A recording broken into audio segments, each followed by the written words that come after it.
নমস্কার। আজকাল বিশ্ব ক্রমশ স্বতন্ত্রবাদী হয়ে উঠছে এবং মানুষ প্রায়ই দায়িত্ব অন্যদের উপর চাপিয়ে দেয়।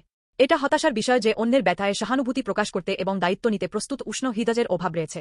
তবুও সহানুভূতি এবং দায়িত্ব আমাদের সমাজকে আরও উজ্জ্বল এবং উষ্ণ করতে পারে।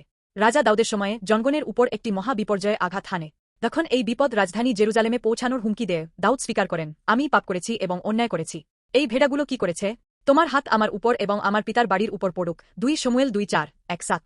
তার জনগণের কষ্ট দেখে রাজা দাউদ চিৎকার করে বলেন, আমি পাপ করেছি, আমাকে আঘাত করো। তিনি স্বীকার করেন যে এই বিপর্যয়ে তার নিজের কাজের ফল এবং তার জনগণের ব্যথা বহন করতে প্রস্তুত ছিলেন। যেমন একজন রাখাল নিজের পালের জন্য নিজেকে উৎসর্গ করে, তেমনি দাউদ এমন একটি হৃদয় দেখিয়েছিলেন যা অন্যদের কষ্ট গ্রহণ করে এবং গভীর দায়িত্ববোধ প্রকাশ করে। এটি একজন সত্যিকারের নেতার চিহ্ন। দাউদের স্বীকারোক্তি, আমিই পাপী, আজকের অন্যকে দোষ দেও, নিজেকে নয়, সংস্কৃতির জন্য একটি জাগরণের আহ্বান।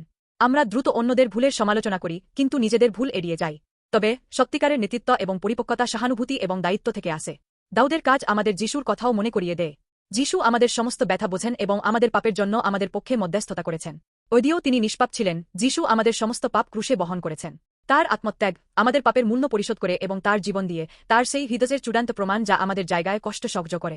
এখনও যিশু আমাদের পাশে আছেন, আমাদের ব্যথা জানেন এবং আমাদের জন্য অবিরাম প্রার্থনা করেন। যখন আমরা যিশুর প্রেমে থাকি তখন আমরা পাপ এবং দায়িত্বের ভার থেকে মুক্ত হই। কারণ যিশু আমাদের সমস্ত ভুল বহন করেছেন, আমরা এখন তার প্রেমের মাধ্যমে এমন একটি হৃদয় গড়ে তুলতে পারি যা অন্যদের জন্য কষ্ট সহ্য করে। তার প্রেমের দ্বারা শক্তিশালী হয়ে আমরা স্বার্থপরতা অতিক্রম করতে পারি, নিজেদের অন্যদের জন্য উৎসর্গ করতে পারি এবং ত্যাগময় প্রেমের ক্ষমতা অর্জন করতে পারি। যিশুর হৃদয় নিয়ে আমরা অন্যদের সেবা করতে পারি, তাদের জন্য প্রার্থনা করতে পারি এবং প্রেমের এমন একটি মাধ্যম হতে পারি যা বিশ্বকে আরও উষ্ণ করে।